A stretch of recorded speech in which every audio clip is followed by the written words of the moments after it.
ज्यादा हो गया यार। काम करने दो। सही लग रहा है। सबसे पहले बात करते हैं प्राइस की। पहली ईवी मैं एक ब्रांड की चला रहा हूँ। हाय गाइस, स्वागत है आप सभी का एक और नई वीडियो में। एक और नया दिन, एक और नई गाड़ी, और आज मेरे साथ है सिट्रन ब्रांड की तरफ से आने वाली one and only electric car, जो कि है E-C3। पिछले कुछ दिनों से इसे चला रहा हूँ और अब बारी आ गई है आपके साथ इसका ड्राइव एक्सपीरियंस शेयर करने की। तो चलिए शुरू करते हैं और आपको देते हैं इस गाड़ी की सभी डिटेल्स।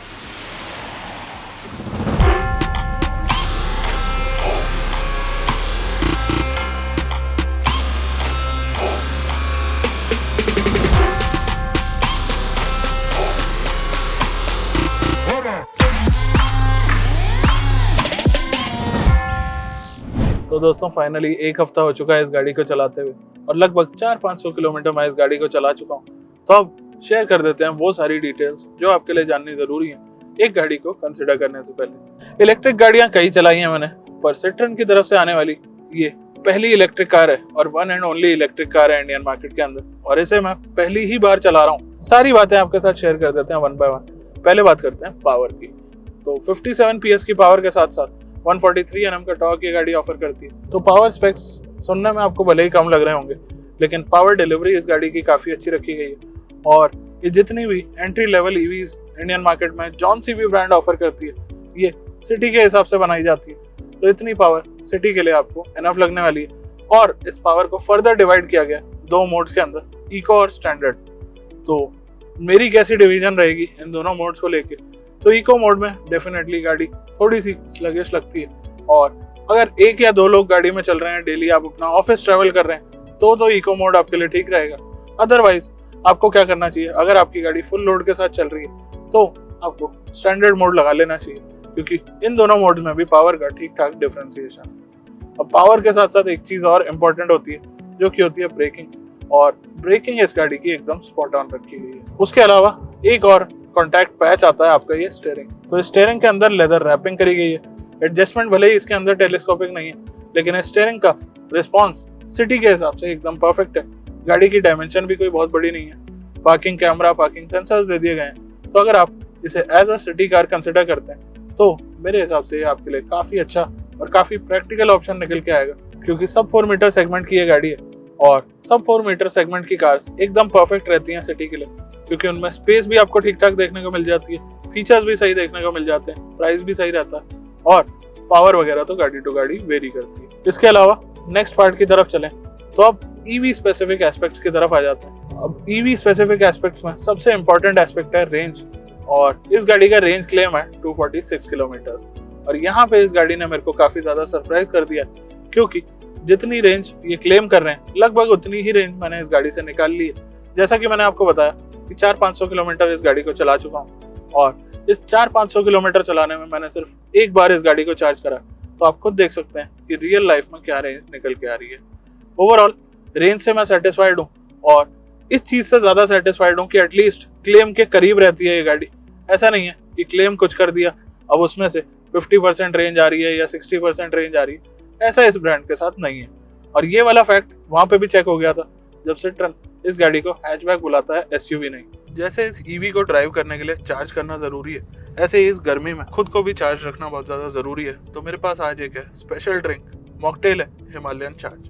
अब ये और कुछ नहीं बल्कि लेमनेड के अंदर एक स्पेशल इंग्रेडिएंट मिला है, और वो स्पेशल इंग्रेडिएंट क्या है, तो वो है बोल्ड केयर की तरफ से आने वाला हिमालयन शिलाजीत का गोल्ड रेजिन। शिलाजीत वैसे तो कई सारी चीजों के लिए फेमस है, लेकिन कुछ खास फायदे हैं अगर आप इसे डेली और रेगुलरली कंज्यूम करते हैं। जैसे कि ये मेरी एनर्जी को बूस्टेड रखता है, स्टेमिना को इंक्रीज करता है, कॉग्निटिव फंक्शन यानी कि ब्रेन की फंक्शनिंग को काफी ज्यादा इम्प्रोवाइज करता है, और उसके अलावा इम्यूनिटी को भी स्ट्रॉन्ग करता है। तो ऐसे ही वेरियस बेनिफिट्स के लिए आपको बोल्ड केयर का ये शिलाजीत रेजिन बहुत ज्यादा बेनिफिट देने वाला है। तो अब दोस्तों बेनिफिट्स तो आपको इसके बता दिए मैंने, और आपको भी अगर इसे डेली लाइफ में ऐड करना तो बोल्ड केयर के प्योर शिलाजीत रेजिन का लिंक आपको डिस्क्रिप्शन में मिल जाएगा, वहां से जाके आप भी इसके न्यूमरस बेनिफिट्स एंजॉय कर सकते हैं। और अब कंटिन्यू करते हैं अपनी गाड़ी की बातचीत। बाकी गर्मी है तो हाइड्रेटेड रहना बहुत ज्यादा जरूरी है। चार्जिंग की बात कर लेते हैं, बैटरी की बात कर लेते हैं। बैटरी दी गई है इस गाड़ी के अंदर 29.2 किलोवाट आवर की, और चार्जिंग टाइम लगभग आपको लग जाता है 1 घंटे के आसपास डीसी चार्जर से। बाकी चार्जिंग ऑप्शंस में कितना टाइम लगता है, तो एसी चार्जर से लगेगा लगभग 6-6.5 घंटे और पोर्टेबल चार्जर से लगेगा लगभग 10.5 घंटा। तो उस चीज को आपको मैनेज करके चलना पड़ेगा कि चार्जिंग और आपको कहाँ जाना है, कितनी दूर जाना है। उसके अलावा अगर बात करी जाए तो बात करते हैं कंफर्ट की, क्योंकि कभी भी कोई भी अगर कोई गाड़ी प्लान करता है तो उसका प्राइमरी पार्ट होता है कि कंफर्टेबल राइड रहे और इजीली 4 लोग 5 लोग ट्रैवल करके जा पाए फैमिली के। तो कंफर्ट एस्पेक्ट में इस गाड़ी ने अगेन बहुत ही अच्छा परफॉर्म करा है।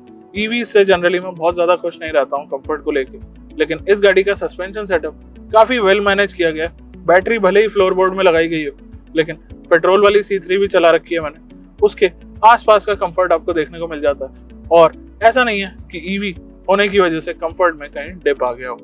अब सीटिंग कंफर्ट, ड्राइवर्स कंफर्ट दोनों की बात कर लेते हैं। तो ड्राइविंग सीट ठीक ठाक पोजीशन में आप ला सकते हैं, सारी एडजस्टमेंट मैनुअल दी गई है और वहां आपको कोई दिक्कत परेशानी नहीं आएगी।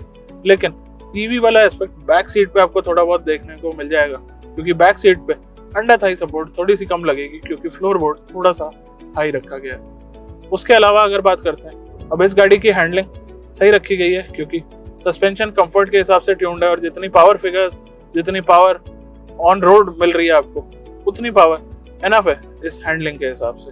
हाई स्पीड स्टेबिलिटी, तो यहाँ पे बहुत ज्यादा हाई स्पीड में ये गाड़ी नहीं जाती है। टॉप स्पीड है इस गाड़ी की 107 किलोमीटर और काफी लोगों को ये टॉप स्पीड कम जरूर लगेगी, पर दिल्ली एनसीआर में जैसे कि मैं कह रहा हूँ सिटी कार है, तो मोस्टली रोड्स 100 की या उससे नीचे की ही लिमिट पे चलती हैं और उस हिसाब से अगर देखें तो 107 की स्पीड एनफ है और मेरे को उससे कोई शिकायत नहीं। मैक्सिमम हाई स्पीड मैंने 107 की ही स्पीड तक इस गाड़ी को चलाया और वहां पे मेरे को कोई दिक्कत परेशानी नहीं आई है। बॉडी रोल की बात करें तो क्योंकि इस गाड़ी का डिजाइन एकदम कॉर्नर्स वाला नहीं है, थोड़ा सा राउंडेड डिजाइन है और ओवरऑल डिजाइनिंग भी ठीक करी गई है, एरोडायनामिक्स को भी मैनेज करने की कोशिश करी गई है, तो आपको बॉडी रोल बहुत ज्यादा फील नहीं होता, नो मैटर आप फुल लोड के साथ इस गाड़ी को चला रहे हो या हाफ लोड के साथ। तो दोस्तों देखा आपने सिट्रन EC3 का ड्राइव एक्सपीरियंस वीडियो। कैसी लगी आपको वीडियो लिख के बताइए कमेंट सेक्शन में। अगर आपने इस गाड़ी का वॉक अराउंड नहीं देखा, आई बटन में लिंक आ रहा है। और अब बात करते हैं कि क्या आपको ये गाड़ी लेनी चाहिए या फिर नहीं। तो मेरे हिसाब से ईवी मार्केट में कई सारे ऑप्शंस अवेलेबल हैं और हर किसी को सेम चीज़ नहीं पसंद आती है, तो उस हिसाब से एक ऑप्शन सिट्रन ने भी आपको दे दिया है। और अगर आप 10 से 15 लाख की सेगमेंट में एक ईवी ढूंढ रहे हैं तो मैं आपको कहूँगा कि जितने भी ऑप्शंस आते हैं उन सबको ट्राई करें, हर एक में एक अलग बात होती है, तो उस हिसाब से आप इस गाड़ी को भी चेक ज़रूर करिएगा। और तब तक के लिए धन्यवाद।